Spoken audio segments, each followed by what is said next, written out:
शिखा रखने के लाभ। अखिल भारतीय पंडित महापरिषद वाराणसी ने शिखा रखने के निम्न लाभ बताए हैं। एक देश शिखा रखने तथा उसके नियमों का यथावत पालन करने से मनुष्य को सद्बुद्धि, सद्विचार आदि की प्राप्ति होती है।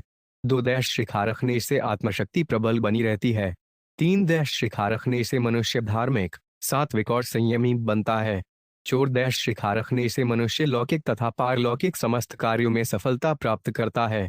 100 देश शिखा रखने से मनुष्य प्राणायाम, अष्टांग योग आदि यौगिक क्रियाओं को ठीक ठीक कर सकता है। शिखा रखने से सभी देवता मनुष्य की रक्षा करते हैं। 100 देश शिखा रखने से मनुष्य की नेत्र ज्योति सुरक्षित रहती है। दैश शिखा रखनम ने उत्सय से स्वस्थ, बलिष्ठ, तेजस्वी और दीर्घायु होता है। 3 श्री परमात्मा ने नम हिंदू धर्म की रक्षा के लिए शिखा चोटी धारण की आवश्यकता। हिंदू संस्कृति बहुत विलक्षण है। इसमें छोटी से छोटी अथवा बड़ी से बड़ी प्रत्येक बात का धर्म के साथ संबंध है और धर्म का संबंध कल्याण के साथ है। हिंदू धर्म में जो जो नियम बताए गए हैं वे सब के सब नियम मनुष्य के कल्याण के साथ संबंध रखते हैं। कोई परंपरा से संबंध रखते हैं, कोई साक्षात संबंध रखते हैं।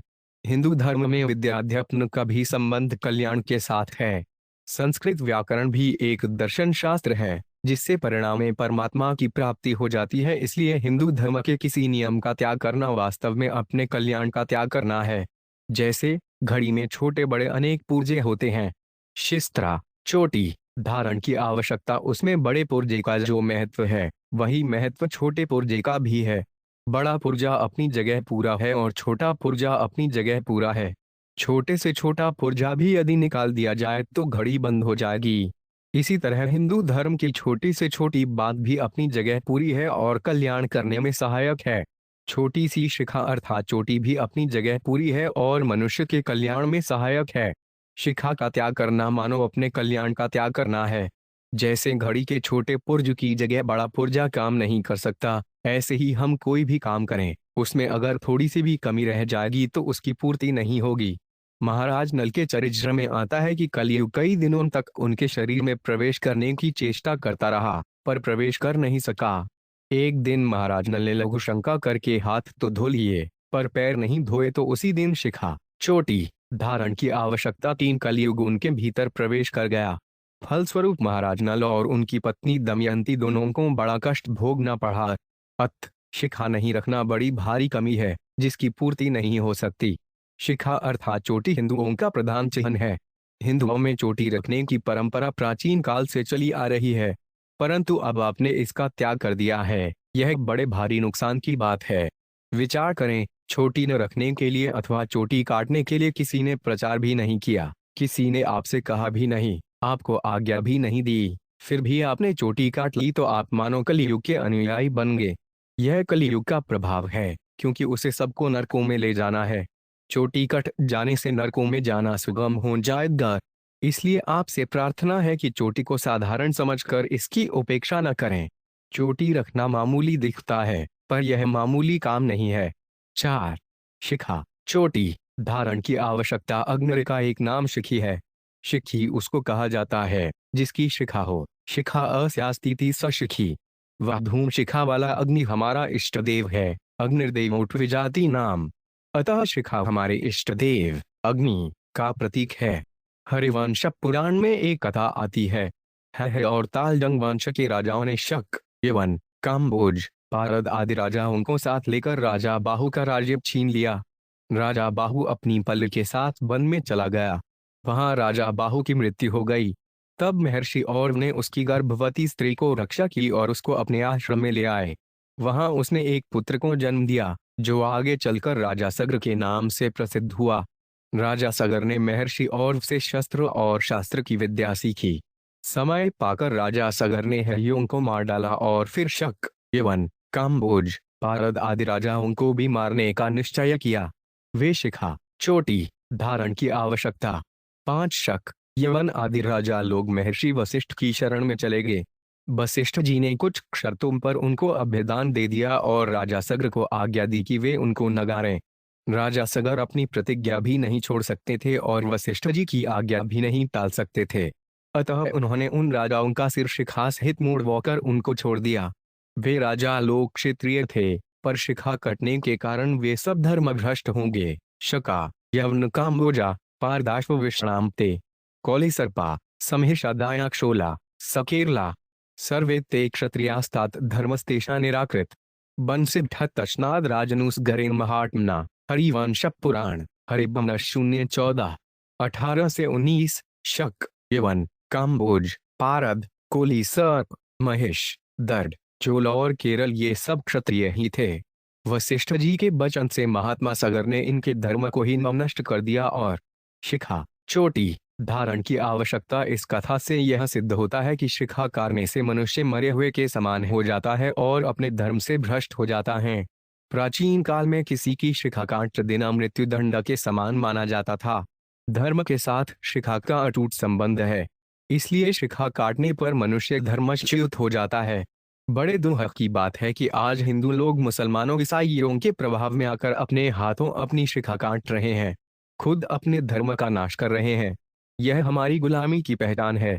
भगवान ने गीता में कहा है, थे शास्त्र विधि मुत्सुजे बरते काम कारत न सिद्धिम वाप्नोति न सुखं न परागतिम तस्माच्छास्त्रं प्रमाणवन्ते कार्य व्यवस्थितो ज्ञात्वा शास्त्र विधानोक्त कर्म कर्तुमिहायसी। गीता 16:23-24। जो मनुष्य शास्त्र विधि को छोड़कर अपनी इच्छा से मनमाना आचरण करता है, वे न सिद्धि शिखा चोटी धारण की आवश्यकता 7 अंतःकरण की शुद्धि को, न सुख शांति दैश को और न परमत्य को ही प्राप्त होता है। अत तेरे लिए कर्तव्य अकर्तव्य की व्यवस्था में शास्त्र ही प्रमाण है। ऐसा जानकर तू इस लोक में शास्त्र विधि से नियत कर्तव्य कर्म करने योग्य है, अर्थात तुझे शास्त्र विधि के अनुसार कर्तव्य कर्म करने चाहिए। चोटी रखना शास्त्र का विधान है, चाहे सुख मिले या दुख मिले, हमें तो शास्त्र के विधान के अनुसार चलना है। भगवान जो कहते हैं, संत महापुरुष जो कहते हैं, शास्त्र जो कहते हैं, उसके अनुसार चलने में ही हमारा वास्तविक हित है। भगवान और उनके भक्त ये दोनों ही निःस्वार्थ भाव से सबका हित करने वाले हैं। हेतु रहेत जग जुगुपकारी तुम्हें तुम्हा सेवक असुरारी। मानस उत्तर 047 3। इसलिए इनकी आज्ञा के अनुसार चलने वाला लोक और परलोक दोनों में सुख पाता है। 8 शिखा चोटी धारण की आवश्यकता। एक कहानी है। एक बंजारा था, वह बैलों पर मेट मुल्तानी मिट्टी लाद कर दिल्ली की तरफ आ रहा था। रास्ते में कई गांव वन से गुजरते समय उसकी बहुत सी मेट बिक गई। बैलों की पीठ पर लदे बोरे आधे तो खाली हो गए और आधे भरे रह गए। अब वे बैलों की पीठ पर रखें कैसे, क्योंकि भार एक तरफ हो गया। नौकरों ने पूछा कि क्या करें। बंजारा बोला, ओरे सोचते क्या हो, बोरों के एक तरफ रेत बालू भर लो। यह राजस्थान की जमीन है, यहाँ रेत बहुत है। नौकरों ने वैसा ही किया। बैलों की गीठ पर एक तरफ आधे बोरे में मेट हो गई और दूसरी तरफ आधे बोरे में रेत हो गई। दिल्ली से एक सज्जन उधर आ रहे थे। उन्होंने बैलों पर लदे बोरों में से एक तरफ रेत झड़ते हुए देखी तो वे बोले कि बोरों में एक तरफ रेत क्यों भरी है। नौकरों ने कहा, संतुलन करने के लिए। वे सज्जन बोले, अरे यह तुम क्या मूर्खता करते। शिखा चोटी धारण की आवश्यकता न हो, तुम्हारा मालिक और तुम एक से ही हो। बैलों पर मुफ्त में ही भार ढोकर उनको मार रहे हो। मेट के आधे आधे दो बोरों को एक की जगह बांध दो तो कम से कम आधे बैल तो बिना भार के खुले चलेंगे। नौकरों ने कहा कि आपकी बात तो ठीक बनचती है, पर हम वही करेंगे जो हमारा मालिक कहेगा। तुम जाकर हमारे मालिक से यह बात कहो और उनसे हमें हुक्म दिलवाओ। वह मालिक बंजारे से मिला और उससे बात कही। बंजारे ने पूछा कि आप कहाँ के हैं, कहाँ जा रहे हैं। उसने कहा कि मैं भिवानी का रहने वाला हूँ, रुपए कमाने के लिए दिल्ली गया था। कुछ दिन वहां रहा, फिर बीमार हो गया। जो थोड़े रुपए कमाए थे वे खर्च हो गए, व्यापार में घाटा लग गया। पास में कुछ रहा नहीं तो विचार किया कि घर चलना चाहिए। उसकी बात सुनकर बंजारा नौकरों से बोला कि इनकी सम्मति मत लो, अपने जैसे चलते हैं वैसे ही चलो। 10 शिखा चोटी धारण की आवश्यकता। इनकी बुद्धि तो अच्छी दिखती है, पर उसका नतीजा ठीक नहीं निकलता। अगर ठीक निकलता तो ये धनवान हो जाते। हमारी बुद्धि भले ही ठीक न दिखे, पर उसका नतीजा ठीक होता है। मैंने कभी अपने काम में चाटा नहीं खाया। बंजारा अपने बैलों को लेकर दिल्ली पहुंचा। वहां उसने जमीन खरीद कर मेट और रेत दोनों का अलग अलग ढेर लगा दिया और नौकरों से कहा कि बैलों को जंगल में ले जाओ और जहां चारा पानी हो वहां उनको रखो। यहाँ उनको चारा खिलाएंगे तो नफा कैसे कमाएंगे। मेट बिकनी शुरू हो गई। उधर दिल्ली का बादशाह बीमार हो गया। चैद्य ने सलाह दी कि अगर बादशाह राजस्थान के थोड़े रेत के टीले पर रहे तो उनका शरीर ठीक हो सकता है। रेत में मनुष्य को निरोग करने की शक्ति होती है, अतः बादशाह को राजस्थान भेजो। राजस्थान का यूं भेजो, वहां की रेत यहाँ मंगा लो। शिखा, चोटी धारण की आवश्यकता 191। ठीक है, मंगा लेते हैं। रेत लाने के लिए ऊंट भेजो। ऊंट क्यों भेजे? यहीं बाजार में रेत मिल जाएगी। बाजार में कैसे मिल जाएगी? अरे, दिल्ली का बाजार है, यहाँ सब कुछ मिलता है। मैंने एक जगह रेत का ढेर लगा हुआ देखा है। अच्छा, तो फिर जल्दी रेत मेगा लो। बादशाह के आदमियों ने जाकर बंजारे से पूछा कि रेत का क्या भाव है। वह बोला कि चाहे मेट खरीदो चाहे रेत खरीदो, एक ही भाव है। दोनों बैलों पर बराबर तुल कर आए हैं।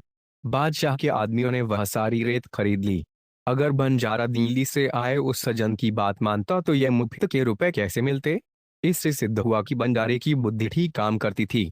इस कहानी से यह शिक्षा लेनी चाहिए कि जिन्होंने अपनी उन्नति कर ली है, जिनका विवेक 115 शिखा चोटी धारण की आवश्यकता विकसित हो चुका है, जिनको तत्व की प्राप्ति हो गई है, ऐसे संत महात्माओं की बात मान लेनी चाहिए, क्योंकि उनको बुद्धि का नतीजा अच्छा हुआ है। उनकी बात मानने में ही हमारा लाभ है। अपनी बुद्धि से अब तक हमने कितनी उन्नति की है? क्या तत्व की प्राप्ति कर ली है? इसलिए भगवान, शास्त्र और संतों की बात मानकर शिखा धारण कर लेनी चाहिए। अगर उनकी बात समझ में न आए तो भी मान लेनी चाहिए। हमने आज तक अपनी समझ से काम किया तो कितना लाभ लिया। जैसे किसी ने व्यापार में बहुत धन कमाया हो तो वह जैसा कहे वैसा ही हम करेंगे तो हमें भी लाभ होगा। उनको लाभ हुआ है तो हमें लाभ क्यों नहीं होगा? ऐसे ही जिन संत महात्माओं ने परमात्मा प्राप्ति कर ली है, अशांति, दुख, संताप आदि को मिटा दिया है, उनकी बात मानेंगे तो हमारे को भी अवश्य लाभ होगा। मैं चोटी रखने की बात कहता हूं तो आपके शिखा चोटी धारण की आवश्यकता 13 हित के लिए नहीं कहता हूं। आपको दुख हो जाए, नुकसान हो जाए, संताप हो जाए, ऐसा मेरा बिल्कुल उद्देश्य नहीं है। मैं आपके हित की बात कहता हूँ। आपके लोक और परलोक दोनों सुधर जाए, ऐसी बात कहता हूँ। वही बात कहता हूँ जो पीढ़ियों से आपकी वंश परंपरा में चली आई है। एक चोटी रखने से आपका क्या नुकसान होता है? आपको क्या दोष लगता है? क्या पाप लगता है? आपके जीवन में क्या अड़चन आती है? चोटी रखने की जो परंपरा सदा से थी, उसका त्याग आपने किसके कहने से कर दिया? किस संत के कहने से, किस पुराण के कहने से, किस शास्त्र की आज्ञा से, किस वैद्य की आज्ञा से आपने चोटी रखना छोड़ दिया? चोटी रखना बहुत सुगम काम है, पर आपके लिए कठिन हो रहा है, क्योंकि आपने उसको छोड़ दिया है। यह बात आपकी पीढ़ियों से है। दो, आपके बाप, दादा, परदादा आदि सब परस्परा से शठ शिखा चोटी धारण की आवश्यकता चोटी रखते आए हैं, पर अब आपने इसका त्याग कर दिया है, इसलिए अब आपको चोटी रखने में कठिनता हो रही है। विचार करें, चोटी रखना छोड़ देने से आपको क्या लाभ हुआ, और अब आप चोटी रख लें तो क्या नुकसान होगा? चोटी रखने से आपको पैसों की हानि होती हो, धर्म की हानि होती हो, स्वास्थ्य की हानि होती हो, आपको बड़ा भारी दुख मिलता हो तो बताएं। चोटी न रखने में लाभ तो कोई सा भी नहीं है, पर हानि बड़ी भारी है। चोटी के बिना आपका देव पूजन तथा श्राद्ध तर्पण निष्फल हो जाता है, आपके दान पुण्य आदि सब शुभ कर्म निष्फल हो जाते हैं। इसलिए चोटी को मामूली समझकर इसकी उपेक्षा न करें। पहले सब लोग चोटी रखते थे, चोटी के बिना कोई आदमी नहीं दिखता था, पर हमारे देखते देखते थोड़े वर्षों आदमी शिकारहित हो गए। अब प्राय लोगों की शिखा नहीं दिखती। शिखा और सूत्र जनेऊ का परस्पर घनिष्ठ संबंध है। शिखा चोटी धारण की आवश्यकता 17। आश्चर्य की बात है कि आज ऐसे लोग भी हैं जिनका सूत्र तो है पर शिखा नहीं है। यह कितने पतन की बात है। अगर यही दशा रही तो आगे आपको कौन कहेगा कि चोटी रखो, और क्यों कहेगा? कहने से उसको क्या लाभ? शिखा हिंदुत्व की पहचान है। यह आपकी जाति की रक्षा करने वाली है। जनेऊ तो सबके लिए नहीं है, केवल ब्राह्मण, क्षत्रिय और वैश्य के लिए है, पर शिखा हिंदू मात्र के लिए है। चाहे द्विजाति हो, चाहे अंत्यज हो, शिखा सबके लिए है। जैसे मुसलमानों के लिए सुन्नत है, ऐसे ही हिंदुओं के लिए शिखा है। सुन्नत के बिना कोई मुसलमान नहीं मिलेगा, पर शिखा के बिना आज हिंदुओं का समुदाय मिल जाएगा। मुसलमान और ईसाई बड़े जोरों से अपने धर्म का प्रचार कर रहे हैं और हिंदुओं का धर्म परिवर्तन करने की नई नई योजनाएं बना रहे हैं। आपने अपनी चोटी कटवाकर उनके प्रचार कार्य को 16 शिखा चोटी धारण की आवश्यकता सुगम बना दिया है। इसलिए समय रहते हिंदुओं को सावधान हो जाना चाहिए। मुसलमान अपने धर्म का प्रचार मूर्खता से करते हैं और ईसाई बुद्धिमता से। मुसलमान तो तलवार के जोर से जबरदस्ती धर्म परिवर्तन करते हैं, पर ईसाई बाहर से सेवा करके भीतर ही भीतर गुप्त रीति से धर्म परिवर्तन करते हैं। वे स्कूल खोलते हैं और उनमें बालकों पर अपने धर्म के संस्कार डालते हैं। इसी का परिणाम है कि घर बैठे बैठे हिंदुओं ने अपनी चोटी का त्याग कर दिया। इस काम में ईसाई सफल हो गए। मुसलमानों और ईसाइयों का उद्देश्य मनुष्य मात्र का कल्याण करना नहीं है, प्रत्युत अपनी संख्या बढ़ाना है, जिससे उनका राज्य हो जाए। कलयुग का प्रभाव प्रतिवर्ष, प्रतिमास, प्रतिदिन जोड़ों से बढ़ रहा है। लोगों की बुद्धि भ्रष्ट हो रही है। मनुष्य मात्र का कल्याण चाहने वाली हिंदू संस्कृति नष्ट हो रही है। हिंदू स्वयं ही अपनी संस्कृति का नाश करेंगे तो रक्षा कौन करेगा? शिखा चोटी धारण की आवश्यकता 17 प्रश्नोत्तर प्रश्न। छोटी रखने से क्या लाभ होगा? उत्तर, जो लाभ को देखता है वे पारमार्थिक उच्चमति कर सकता ही नहीं। लाभ देखकर ही कोई काम करोगे तो फिर शास्त्र वचन का, संत वचन का क्या आदर हुआ? उनकी क्या इज्जत हुई? अपने लाभ के लिए, अपना मतलब सिद्ध करने के लिए तो पशु पक्षी भी कार्य करते हैं। यह मनुष्य अपना नहीं है। चोटी रखने में आपकी भलाई है, इसमें मेरे को रति मात्र भी संदेह नहीं है। वास्तव में हमें लाभ हानि को न देखकर धर्म को देखना है।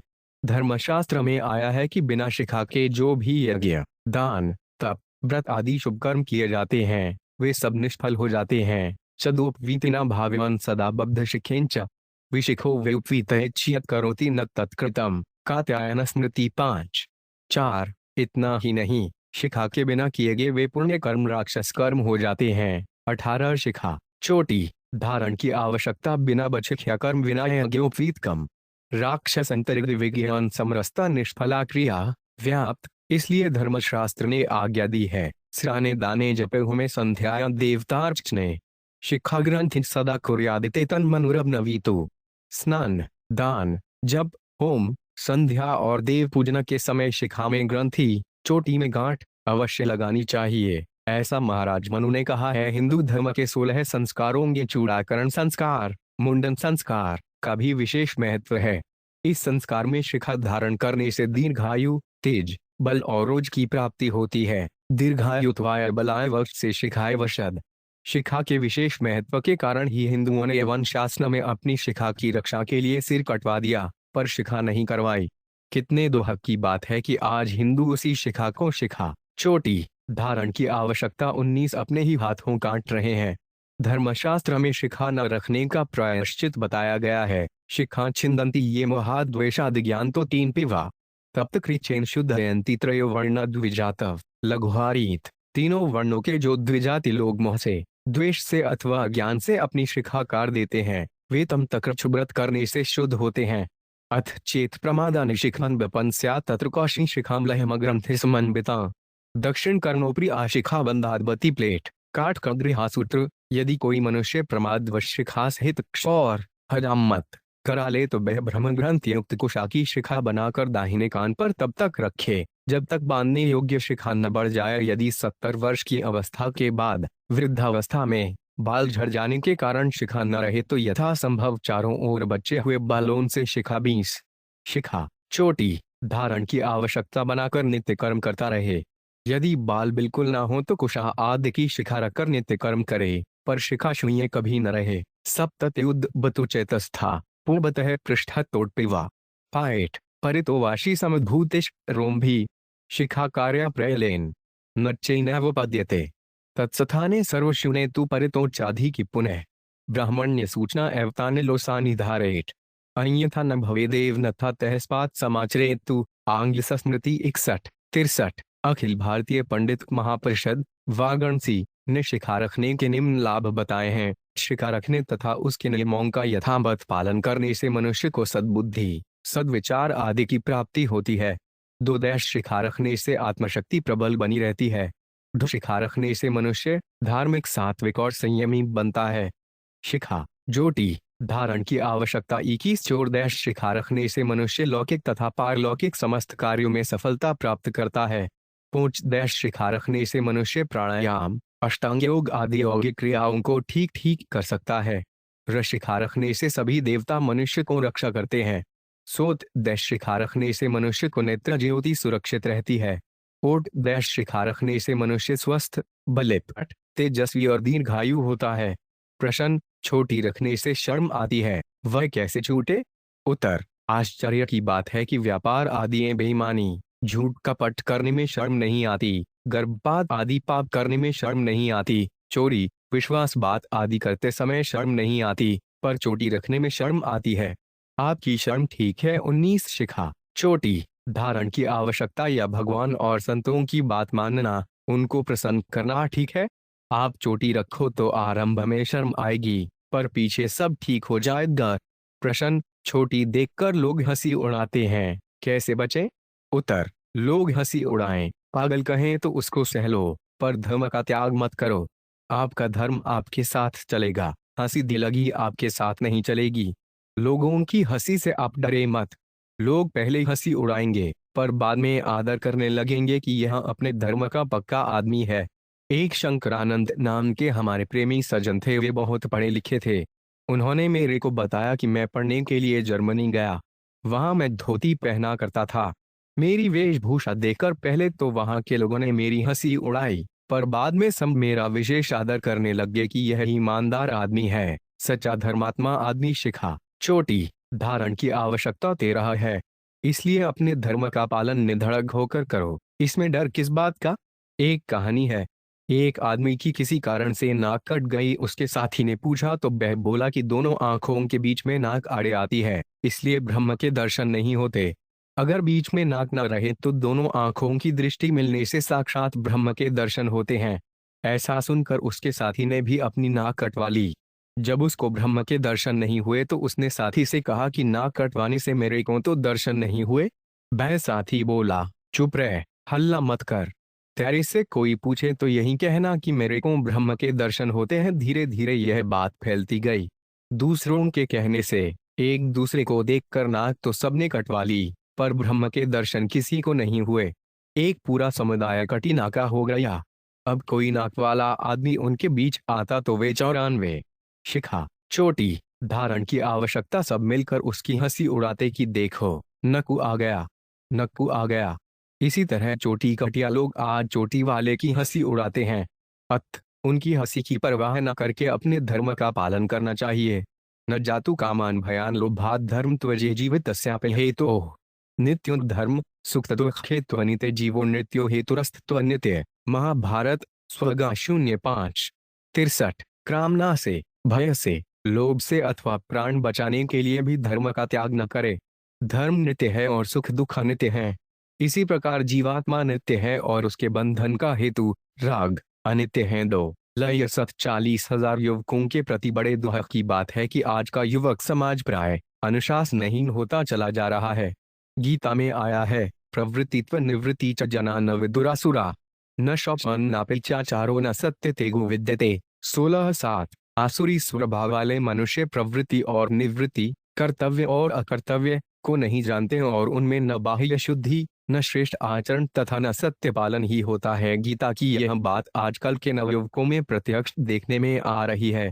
आरंभ में ही अच्छी शिक्षा न मिलने से वे क्या करना चाहिए और क्या नहीं करना चाहिए, शरीर की शुद्धि क्या होती है और अशुद्धि क्या होती है, खान पान क्या शुद्ध होता है और क्या अशुद्ध होता है, बड़ों और छोटों के साथ कैसा व्यवहार करना चाहिए और कैसा नहीं। 26 शिखा चोटी धारण की आवश्यकता करना चाहिए। वाणी आदि का सत्य क्या होता है और असत्य क्या होता है, इन सब बातों को नहीं जानते। इस कारण वे सत्य तत्व परमात्मा से विमुख हो जाते हैं। परमात्मा से विमुख होने के कारण वे न धर्म को मानते हैं और न उसकी मर्यादा को मानते हैं। अविवेक के कारण उनमें आरंभ से ही बड़पन का अभिमान भर जाता है कि मैं पढ़ लिख गया, समझदार हो गया, बड़ा हो गया। इस भाव के कारण उनका विकास रुक जाता है। इसलिए युवकों को कभी ऐसा नहीं मानना चाहिए कि अब मैं समझदार हो गया, पढ़ लिख गया, पूर्ण हो गया। प्रत्युत अपने शरीर को पुष्ट करने की तरह विद्या को भी आजीवन उत्तरोत्तर पुष्ट करते रहना चाहिए। मुझे तो जीवन भर विद्यार्थी बने रहना ही अच्छा लगता है। मनुष्य जीवन वास्तव में विद्यार्थी जीवन ही है। पशु, पक्षी, यक्ष, राक्षस, देवता आदि जितनी योनियां हैं, वे सब भोग्य योनियां हैं, परंतु मनुष्य योनि युवकों के प्रति 27 केवल ब्रह्म विद्या प्राप्त करके मुक्त होने के लिए है, भोग भोगने के लिए नहीं। विद्यार्थी किसे कहते हैं? जो केवल विद्या अध्ययन करना चाहता है उसको विद्यार्थी कहते हैं। विद्यार्थी शब्द का अर्थ है विद्या का अर्थी अर्थात केवल विद्या चाहने वाला। कौन सी विद्या? विद्याओं में श्रेष्ठ ब्रह्म विद्या, अध्यात्म विद्या, विद्या नाम। गीता 10:32। विद्या का वास्तविक स्वरूप क्या है? कुछ भी जानना विद्या है। अनेक शास्त्रों का, कला कौशलों का, भाषाओं आदि का ज्ञान विद्या है। वास्तव में विद्या वही है जिससे जानना बाकी न रहे, जीव की मुक्ति हो जाए। सा विद्या या विमुक्तय। विष्णु पुराण 1:19-41। अगर जानना बाकी रह गया तो वह विद्या क्या हुई? एक शब्द ब्रह्म वेद है और एक परब्रह्म परमात्मा तत्व है। अगर शब्द ब्रह्म को जान लिया पर परब्रह्म को नहीं जाना तो केवल परिश्रम ही हुआ। 218। शिखा चोटी धारण की आवश्यकता शब्द ब्रह्मणि निष्णातुन अनिष्णायात परे यदि श्रमस्तस्थ ब्रह्म फलोहातेन रक्षते। श्रीमद् 2:115। 11, 18। अतः परमात्मा तत्व को जानना ही मुख्य विद्या है और इसी में मनुष्य जीवन की सफलता है, जिससे जीविका का उपार्जन हो, नौकरी पिले। वह भी विद्या है, पर वह विद्या परमात्मा प्राप्ति में सहायक नहीं होती। प्रत्युत कहीं कहीं उस विद्या का अभिमान होने से वे विद्या परमात्मा प्राप्ति में बाधक हो जाती है। विद्या के अभिमानी को कोई ब्रह्मनिष्ठ महात्मा मिल जाए तो वह तर्क करके उनकी बात को काट देगा, उनको चुप कर देगा, जिससे वे वास्तविक लाभ से वंचित रह जाएगा। अत कहा गया है घड़ादि वेदोई मुखे शास्त्र विद्या कवित्वादि गद्य सुपच करोति।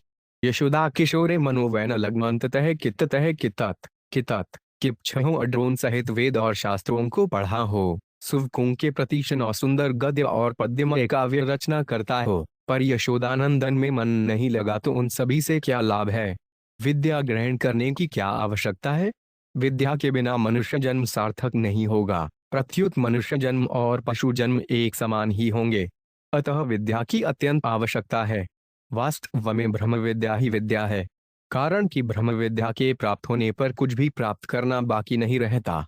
परंतु इसका तात्पर्य यह नहीं है कि अन्य लौकिक विद्याएं नहीं पढ़नी चाहिए, अन्य चिह्नाएं भी पढ़ती चाहिए।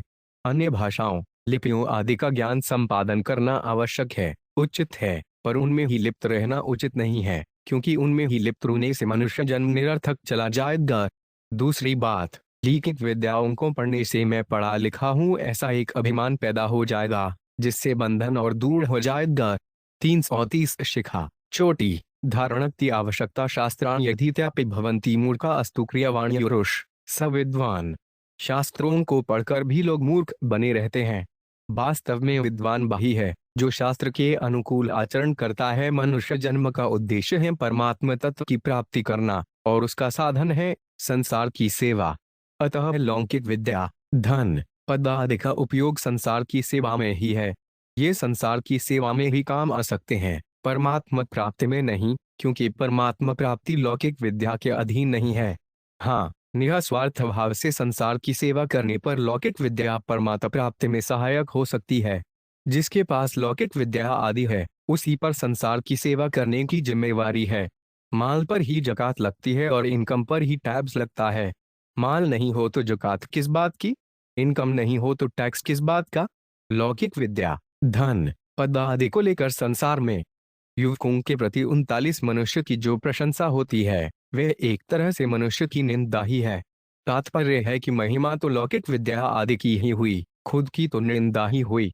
अतः जो लौकिक विद्या आदि से अपने को बड़ा मानता है वह वास्तव में अपने को छोटा ही बनाता है। प्राचीन और आधुनिक विद्या में क्या अंतर है?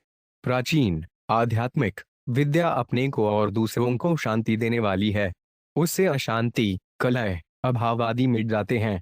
परंतु आजकल की लौकिक विद्या केवल बाहर काम आने वाली है, अपने को और दूसरों को शांति देने वाली नहीं है।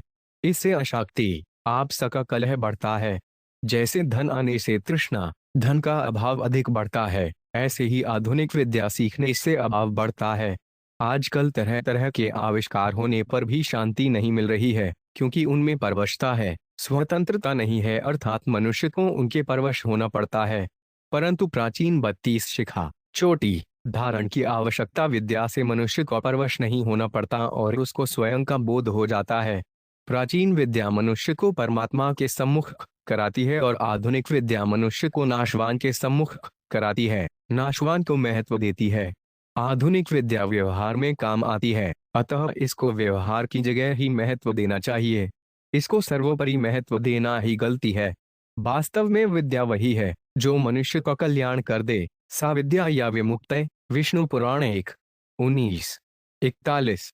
मनुष्य को उन्नत करने वाली बातें, ये 7 बातें मनुष्य को उन्नत करने वाली हैं। उत्साह संपन्नम दीर्घ सूत्र क्रिया विधि ज्ञान व्यसनेश्व सक्तम शुरहं कृतज दृढ़ सौमंच सिद्धि स्वयं याति निवास हेतु। उत्साही, अदीर्घ सूत्री, आलसथ रहित, क्रिया की विधि को जाने वाले, व्यसनों से दूर रहने वाले, शूर, कृतज्ञ तथा स्थिर मित्रता वाले मनुष्य को सिद्धि स्वयं अपने निवास के लिए ढूंढ लेती है। युवकों के प्रति 33 इन 7 बातों का विस्तार इस प्रकार है। 1. विद्यार्थी में यह उत्साह होना चाहिए कि मैं विद्या को पढ़ सकता हूँ, क्योंकि उत्साही आदमी के लिए कठिन काम भी सुगम हो जाता है और अनुत्साही आदमी के लिए सुगम काम भी कठिन हो जाता है।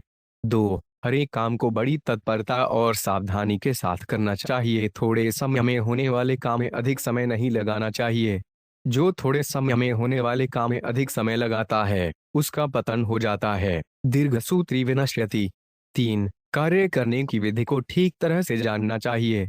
कौन सा कार्य किस विधि से करना चाहिए, इसको जानना चाहिए। शौच, स्नान, खाना घीना, उठना बैठना, पाठ पूजा आदि कार्यों की विधि को ठीक तरह से जानना चाहिए और वैसा ही करना चाहिए। 4. व्यसनों में आसक्त नहीं होना चाहिए। जुड़ शिखा, चोटी, धारण की आवश्यकता, जुआ खेलना, मदिरापान, मांसभक्षण, वेश्यागमन, शिकार, हत्या करना, चोरी करना और परस्त्रीगमन, ये 7 व्यसन तो घोराती घोर नरकों में ले जाने वाले हैं। इसके सिवाय चाय, काफी, अफीम, पान मसाला, बीड़ी सिगरेट आदि पीना और ताश चौपड़, खेल तमाशा, सिनेमा वीडियो देखना, वथा बकवाद, वृथा चिंतन आदि जो भी पारमार्थिक उन्नति में और न्यायुक्त धन आदि कमाने में बाधक हैं, वे सब के सब व्यसन हैं। विद्यार्थी को किसी भी व्यसन के वशीभूत नहीं होना चाहिए। 5. प्रत्येक काम करने में शूरवीरता होनी चाहिए। अपने में कभी वृथा भय, कायरता नहीं लानी चाहिए। 6. जिससे उपकार पाया है, उसका मन में सदा एहसान मानना चाहिए, उसका आदर सत्कार करना चाहिए, कभी कृतज्ञ नहीं बनना चाहिए। प्लस हार्ट चमहन प्रेषिता च वेश्या पापधि चौय परदार सेवा एतानि सत्व्यसनानि लोकेशौरातिन लोरन्नस्के नयंती। मातृशक्ति के प्रति 35। 7. धर्म तथा मर्यादा के अनुकूल जिस उत्तम व्यक्ति के साथ मित्रता करे, उसको हर हालत में निभाना चाहिए। जैसे मुसाफिर स्वयं धर्मशाला को ढूंढकर उसके पास आते हैं, ऐसे ही उपर्युक्त 7 गुणों वाले व्यक्ति को ढूंढकर सिद्धि स्वयं उसके पास आती है। मातृशक्ति के प्रति 35। मातृशक्ति के प्रति वर्तमान में नारी जाति का महान तिरस्कार, घोर अपमान किया जा रहा है। नारी के महान मातृ रूप को नष्ट करके उसको मात्र भोग्या स्त्री का रूप दिया जा रहा है। भोग्या स्त्री तो वेश्या होती है। जितना आदर माता मातृशक्ति का है, उतना आदर स्त्री भोग्या का नहीं है। परंतु जो स्त्री को केवल भोग्या मानते हैं, स्त्री के गुलाम हैं, वे इस बात को क्या समझे? समझ ही नहीं सकते। विवाह माता बने के लिए किया जाता है, भोग्या बने के लिए नहीं। संतान पैदा करने के लिए 36 शिखा, चोटी, धारण की आवश्यकता ही पिता कन्यादान करता है और संतान पैदा करने, वंशवृद्धि के लिए ही बरपक्ष कन्यादान स्वीकार करता है।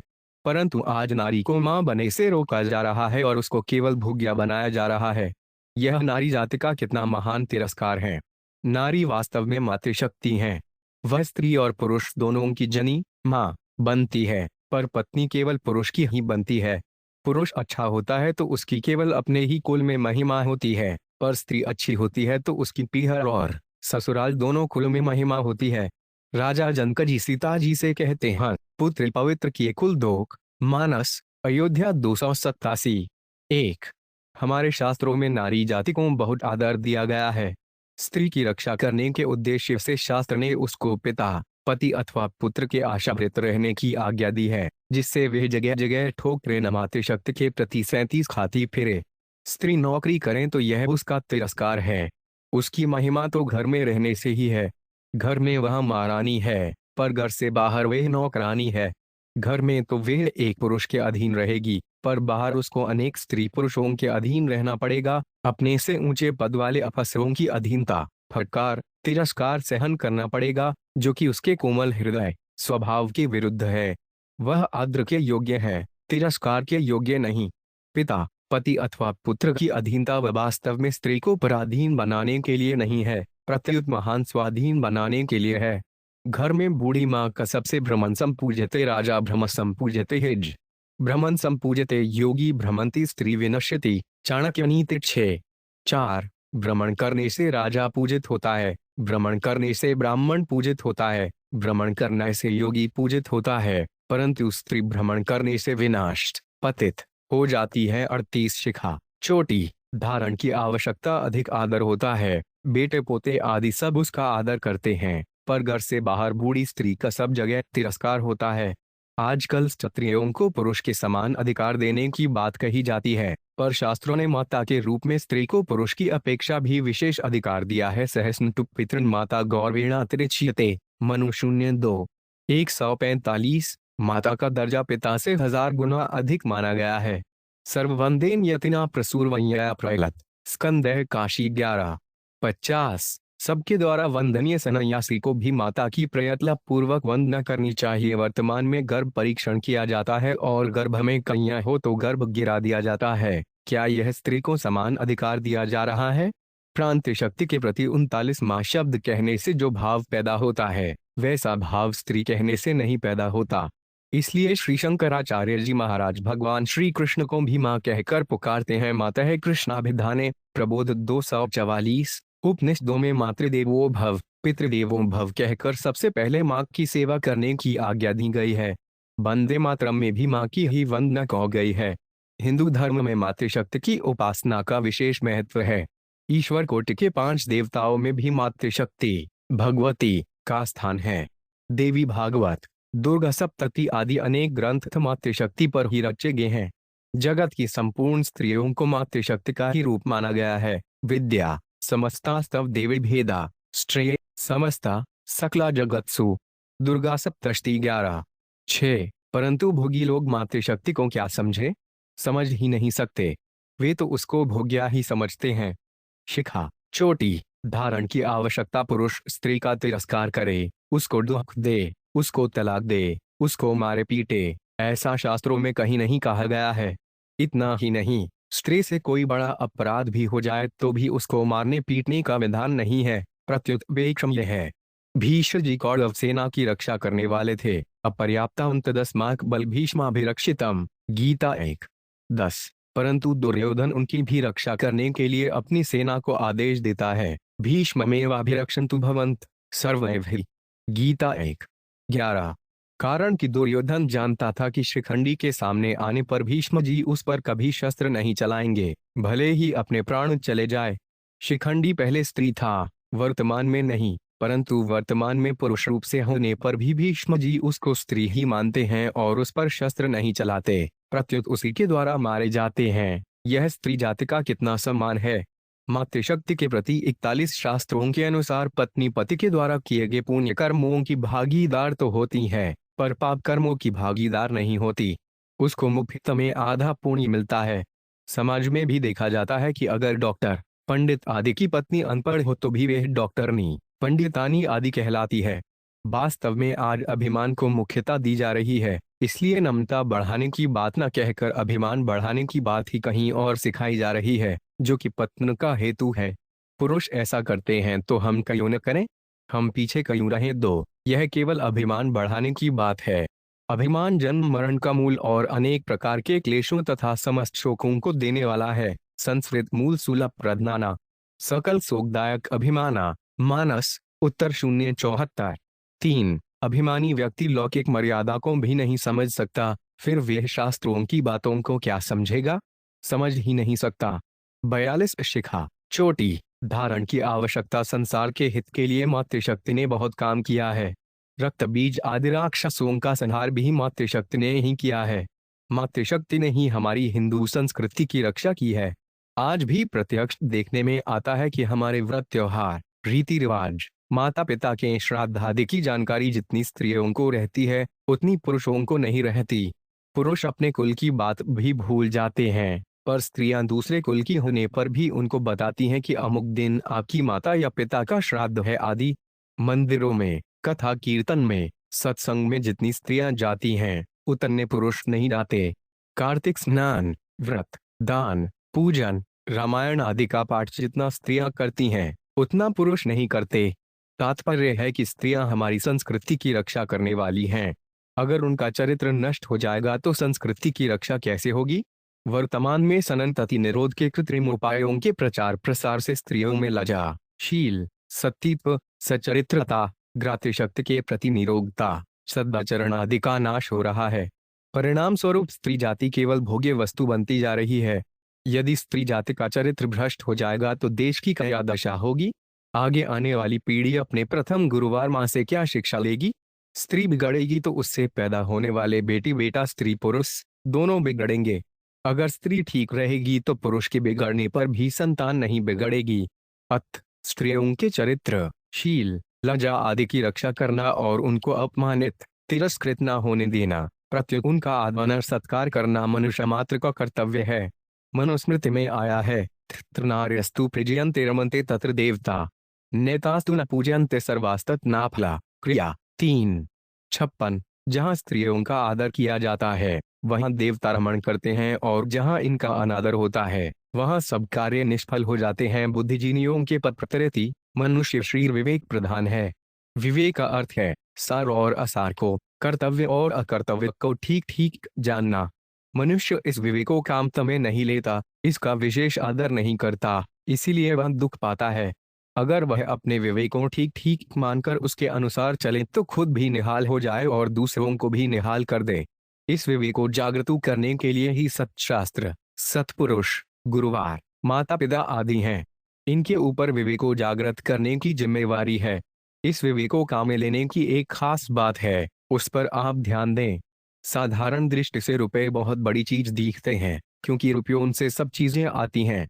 हम बहुत सी चीजें रुपयों से खरीद लेते हैं और उनसे हमारा काम चलता है। इसलिए जीवन के लिए बुद्धिजीवियों के प्रति 45 रुपए बड़ी चीज दिखते हैं।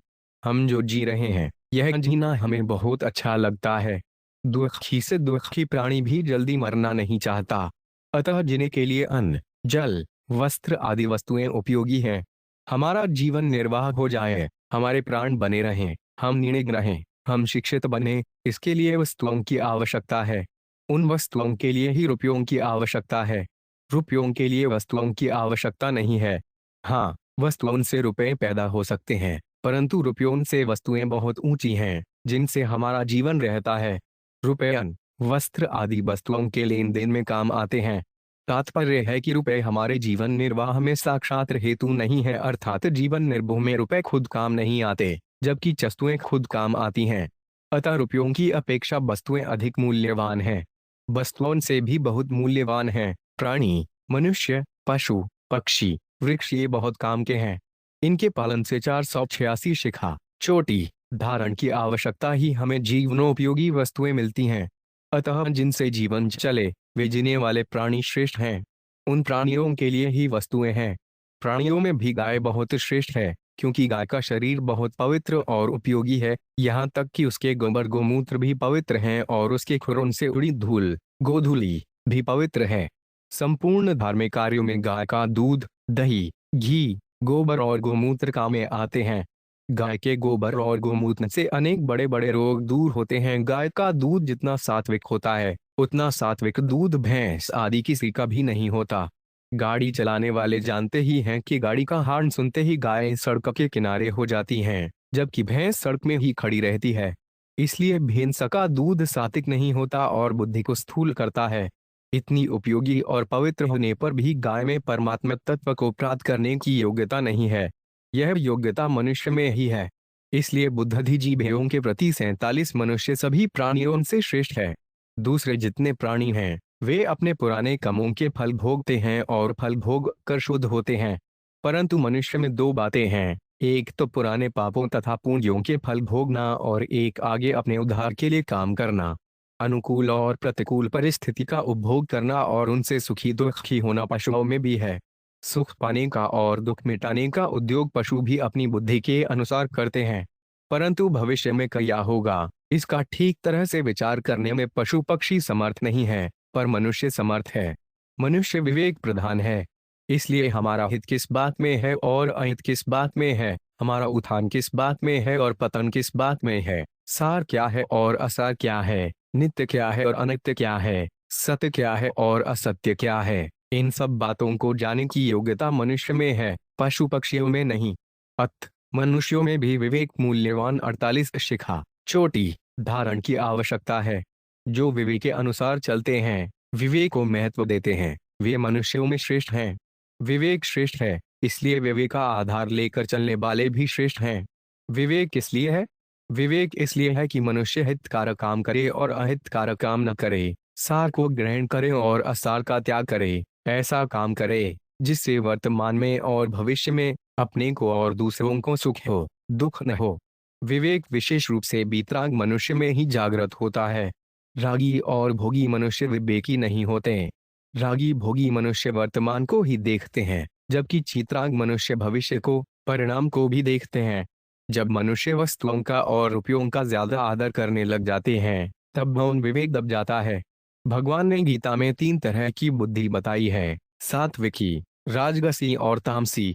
जो बुद्धि प्रवृत्ति और निवृत्ति को, कर्तव्य और अकर्तव्य को, भय और अभय को तथा बंधन और मोक्ष को बुद्धिजीवियों के प्रति डर ठीक ठीक जानती हैं, वह सात्विकी होती है। जो बुद्धि धर्म और अधर्म को, कर्तव्य और अकर्तव्य को ठीक ठीक नहीं जानती, वह राजसी होती है। जो बुद्धि अधर्म को धर्म एवं धर्म को अधर्म मान लेती है और इस प्रकार सब चीजों को उल्टा ही मान लेती है, वह तामसी होती है। सात्विकी बुद्धि थोड़े मनुष्यों में ही होती है। इसका अर्थ यह नहीं है कि दूसरे मनुष्यों में सात्विकी बुद्धि होती ही नहीं।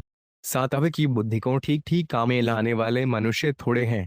राजसी बुद्धि वाले मनुष्य प्रवृत्ति च निवृत्ति व कार्य भवाभय बंध मोक्ष च यवेति बुद्धि सा पार्थ सात्विकी। गाथा 18:30 प्लस या धर्म धर्म च कार्य च अवधावत प्रजानाति बुद्धि सा पार्थ रजसी। गीता 18:31 प्लस अधर्म धर्ममिति या मन्यते तम सावृता सर्वार्धांत्र प्रीताश बुद्धि सा पार्थ तामसी।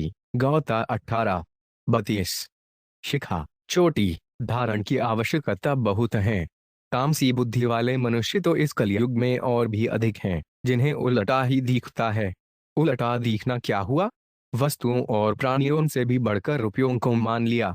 वे रुपयों का ही संग्रह करते हैं।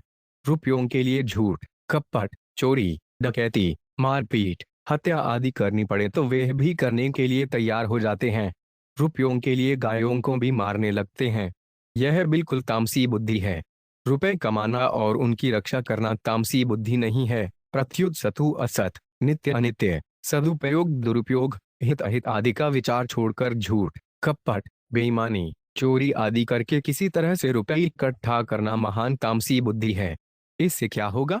रुपयों का महत्व ज्यादा होगा। फिर रुपए वस्तुओं के लिए नहीं रहेंगे, प्रत्युत संख्या बढ़ाने के लिए हो जाएंगे। वस्तुएं भी रुपयों की संख्या बढ़ाने के लिए हो जाएगी।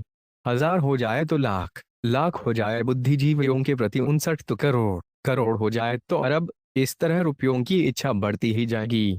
वे यह नहीं सोचते और न सोच ही सकते हैं कि इतने रुपए बढ़ाकर क्या करेंगे। न अच्छे आचरणों की तरफ विचार है, न व्यक्तियों की तरफ विचार है, न वस्तुओं की तरफ विचार है। बस केवल रुपए कमाने और इकट्ठे करने की तरफ ही विचार है। अधिक संग्रह करने से दूसरे निर्धन हो रहे हैं, इस तरफ उनकी दृष्टि ही नहीं जाती। सात्विक मनुष्य के पास थोड़े रुपए होने पर भी उसके द्वारा अपना और दूसरों का हित होता है, परंतु तामस मनुष्य के पास बहुत रुपए होने पर भी उसके द्वारा अपना और दूसरों का हित होता है। रुपयों को खर्च करना और रुपयों का संख्या बढ़ाना, ये 2 भाग हैं। इसमें खर्चा का भाग ही अपने और दूसरों के काम आता है। जो संग्रह का भाग है वह अपने में अभिमान बढ़ाता है, जो कि अपने पतन का हेतु है और समाज में दरिद्रता, संघर्ष, 52 शिखा चोटी धारण की आवश्यकता ईर्ष्या, द्वेष, चोरी आदि बढ़ाता है, जो कि समाज के पतन का हेतु है। जितने भी दुर्गुण दुराचार हैं, वे सब के सब रुपयों की संख्या बढ़ाने की दृष्टि से आते हैं। मनुष्य रुपयों से बड़ा माना जाता है, पर लोगों के हृदय में उसका आदर नहीं होता। हृदय में सब उसका निरादर और तिरस्कार करते हैं। रुपयों के कारण दबकर दूसरे मुंह से कुछ न बोलें, यह बात अलग है, पर हृदय में भाव अच्छा नहीं होता। परंतु विवेकी बीतराग मनुष्य का संसार में हृदय से आदर होता है। विवेक से भी ऊंचा है धर्म और सत्य तत्व। जो धर्म के पालन और सत्य परमात्मा तत्व की प्राप्ति में लग जाते हैं, वे सबसे ऊंचे हो जाते हैं। सत्य की तरफ चलने वाले का सब आदर करते हैं। साधारण लोग भी आदर करते हैं, धनी लोग भी आदर करते हैं, राजा महाराजा भी आदर करते हैं, संत महात्मा भी आदर करते हैं। और तो क्या, सत्य की तरफ चलने वाले का भगवान भी आदर करते बुद्धिजीवियों के प्रति परे हैं। अत सत्य सबसे बड़ा हुआ। उस सत्य की प्राप्ति के लिए ही विवेक है, विवेक के लिए ही मनुष्य है, मनुष्यों के लिए ही वस्तुएं हैं और वस्तुओं के लिए ही रुपए हैं। मनुष्य विवेक प्रधान है, अतः उसके लिए यह विशेष रूप से उचित है कि वह विवेक का आदर करे, विवेक को महत्व दे और विवेक से श्रेष्ठ जो सत्य तत्व है उसकी प्राप्ति में अपना समय लगाए, तो फिर मरने के बाद भी दुख नहीं होगा। रुपए, वस्तु, व्यक्ति आदि सब यहीं रह जाएंगे, साथ नहीं चलेंगे, पर धर्म और सत्य तत्व पीछे नहीं रहेगा। धर्म सद्गति देता है और सत्य तत्व मुक्ति देता है। सत्य तत्व की प्राप्ति सी सदा के लिए शांति हो जाएगी। उस सत्य तत्व को प्राप्त करना ही मनुष्य जन्म का खास ध्येय लक्ष्य है। उसको प्राप्त कर लिया तो मनुष्य जन्म सफल हो गया। अगर उसको प्राप्त नहीं किया तो मनुष्य जन्म सफल नहीं हुआ। खाना पीना, आराम करना, भोगना, आंधी चौवन शिखा चोटी धारण की आवश्यकता तो कुत्ते, सूअर और गधे भी करते हैं। इसकी कोई विशेष महिमा नहीं है। विशेष महिमा तो परमात्मा तत्व को प्राप्त करने में ही है, जिसमें हमारा और दुनिया का वर्तमान में और परिणाम में बड़ा भारी हित है। गोस्वामी तुलसीदास जी जैसे जो अच्छे अच्छे महात्मा हो गए हैं, उन्होंने अपना भी कल्याण किया और दुनिया का भी कल्याण किया। उनकी वाणी से आज भी दुनिया का कल्याण होता है, पतन से बचाव होता है, शांति मिलती है, मार्गदर्शन मिलता है। ऐसा परोपकार कोई धनी से धनी व्यक्ति भी नहीं कर सकता। अत सत्य की प्राप्ति का ही उद्देश्य मुख्य रहना चाहिए। रुपए भी सत्य की तरफ लगें, वस्तुएं भी सत्य की तरफ लगें, मनुष्य भी सत्य की तरफ लगे और विवेक भी सत्य की तरफ लगे, तब तो उन्नति है। परंतु सत्य की परवाह न करके नाशवानु पदार्थों की परवाह की जाए और पदार्थों से भी अधिक रुपयों को पैदा करने और संग्रह करने को महत्व दिया जाए, तब तो पतन ही पतन है। संतों के प्रति समाज पर बुद्धिजीवियों का अधिक प्रभाव पड़ता है, अतः उनका कर्तव्य है कि वे अपने विवेक को महत्व देकर सत्य तत्व की प्राप्ति में अपना जीवन लगाएं। इसे खसकारी बात, देश धन से अधिक वस्तुओं का महत्व है, वस्तुओं से अधिक मनुष्य का महत्व है, मनुष्य से अधिक विवेक का महत्व है, विवेक से अधिक परमात्मा तत्व का महत्व है। उस परमात्मा तत्व की प्राप्ति में हो मनुष्य जन्म की सफलता है।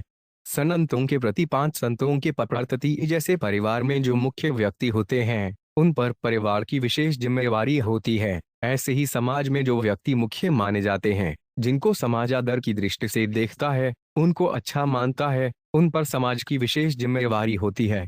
अपने अपने स्थान या क्षेत्र में जो व्यक्ति मुख्य कहलाते हैं, उन साधु, ब्राह्मण, व्याख्यानदाता, नेता, शासक, छिहत्तर शिखा चोटी धारण की आवश्यकता, अध्यापक, आचार्य, महंत, कथावाचक आदि को अपने आचरणों में विशेष सावधानी रखने की बड़ी भारी आवश्यकता है, जिससे दूसरों पर उनका अच्छा प्रभाव पड़े। कारण कि मुख्य व्यक्ति की ओर सबकी दृष्टि रहती है। रेलगाड़ी के चालक के समान मुख्य व्यक्ति पर विशेष जिम्मेवारी रहती है। रेलगाड़ी में बैठे अन्य व्यक्ति सोए भी रह सकते हैं, पर चालक को सदा जागृत रहना पड़ता है। उसकी थोड़ी भी असावधानी से दुर्घटना हो जाने की संभावना रहती है। गीता में भगवान कहते हैं, यद्यदाचरति श्रेष्ठस्ततदेवेत्रो जनः श्रचत प्रमाणवान कुरुते लोकस्तद्नवर्ते। 3:26 श्रेष्ठ मनुष्य जो आचरण करता है, दूसरे मनुष्य वैसा वैसा ही आचरण करते हैं, और वह जो कुछ कहता है, दूसरे मनुष्य उसी के अनुसार करते हैं। उपर्युक्त श्लोक में श्रेष्ठ मनुष्य पद के आचरण के विषय में तो यत तत्त और एवं में 5 पद आए हैं, पर वचन के विषय में यत और संतों के प्रति 0 तत् ये 2 ही पद आए हैं। इसका तात्पर्य यह है कि मनुष्य के आचरणों का असर दूसरों पर 5 गुना अधिक पड़ता है और वचनों का असर 2 गुना अपेक्षाकृत कम पड़ता है। जो मनुष्य स्वयं अपने कर्तव्य का पालन न करके केवल अपने वचनों से दूसरों को कर्तव्य पालन की शिक्षा देता है, उसकी शिक्षा का समाज पर विशेष असर नहीं पड़ता। समाज पर शिक्षा का विशेष असर तभी पड़ता है जब शिक्षा देने वाला स्वयं भी निस्वार्थ भाव से अपने कर्तव्य का पालन करे। वास्तव में बड़ा वह है जिसमें बड़पन का अभिमान नहीं है। कोई बड़ा होता है तो वह नम्रता के कारण बड़ा होता है। बड़पन दूसरों को देने की चीज है, लेने की नहीं है। सबकी सेवा करना, सुख पहुंचाना, परिश्रम करना यह अपने लेने को चीज है और मान बढ़ाई, आदर सत्कार दूसरों को देने की चीज है। शास्त्रों में माता बहनों के लिए लिखा है कि तुम पति को परमेश्वर मानो, पर 758। शिखा चोटी धारण की आवश्यकता पुरुषों के लिए नहीं लिखा है कि तुम अपने को परमेश्वर मानो, नहीं तो सभी विवाहित पुरुष परमेश्वर हो जाएंगे और कुंवारे बेचारे बाकी रह जाएंगे। अतः अपने से जो छोटे हैं उनका निरादर न करके प्यार करना चाहिए। गीता आदि ग्रंथों को पढ़ने से और संतों की बातें सुनने से मैं इस नतीजे पर पहुंचा हूं कि संसार में कोई कितना ही नीच प्राणी क्यों ना हो, उसका भी उद्धार हो सकता है, उसको भी भगवान मिल सकते हैं, वह भी जीवन मुक्त हो सकता है, उसको भी तत्व ज्ञान हो सकता है। जो अपने को नीचा मानता है उसको जितनी जल्दी और सुगमता से परमात्मा प्राप्ति हो सकती है, उतनी जल्दी और सुगमता से अपने को बड़ा मानने वाले को नहीं हो सकती। कारण कि बड़पन का अभिमान आसुरी संपत्ति है जो पतन करने वाली है। छोटे छोटे तरगे राम भजन लवलीन, जाति के अभिमान से डूबे सभी कुलीन। संतों के प्रति इसका अर्थ यह नहीं है कि मैं उच्च वर्ण की निंदा करता हूँ। उच्च वर्ण को मैं ऊंचा ही मानता हूँ, परंतु वे ऊंचे तभी होंगे जब ऊंचा कार्य करेंगे। अभिमान में आकर नीचा कार्य करेंगे तो ऊंचापन कब तक टिकेगा? जो ऊंचा कार्य करता है वह अपने आप को भले ही नीचा माने, पर दुनिया उसको बड़ा मानने लग जाएगी, क्योंकि वास्तव में वह बड़ा है। जैसे भगवान विष्णु का निवास चरणों में है, इसीलिए बड़ों के चरण छूकर प्रणाम करते हैं। चरणों में निवास होने पर भी वे सबसे बड़े माने जाते हैं, क्योंकि वे प्राणी मात्र का पालन पोषण करते हैं। भगवान श्री कृष्ण क्षत्रियों की सेना के बीच में अर्जुन के थके घोड़े हाँकते हैं। उनको घोड़ों का कोचवान बनते लजा नहीं आई। परंतु जब कौरव सेना के सेनापति भीष्म जी शंख बजाते हैं, तब पांडव सेना में सबसे पहले भगवान श्री कृष्ण शंख बजाते हैं। तात्पर्य है कि जो वास्तव में बड़ा होता है उसको यह वहम नहीं होता कि छोटी जगह बैठने से मैं छोटा हो 60। शिखा चोटी धारण की आवश्यकता जाऊंगा। यह वहम उन्हीं को होता है जो वास्तव में छोटे होते हैं पर बड़ा बनना चाहते हैं। उन्हीं को यह भय लगता है कि छोटी जगह बैठने से अथवा छोटा काम करने से कोई हमें छोटा न मान ले। अगर वे वास्तव में बड़े हैं तो भय किस बात का? समाज में बड़े कहलाने वाले व्यक्तियों का कर्तव्य है कि वे स्वार्थ और अभिमान का त्याग करके तत्परता पूर्वक अपने कर्तव्य का पालन करें। व्यक्ति के सुधार से ही समाज का सुधार होगा, ऐसा मेरा विश्वास है। वास्तव में व्यक्ति का सुधार राग रहित होने में है। वितराग पुरुष के द्वारा समाज का जितना सुधार होता है उतना दूसरे किसी व्यक्ति के द्वारा हो ही नहीं सकता। अतः जिस समाज में वितराग पुरुष होते हैं वह समाज सबसे श्रेष्ठ होता है।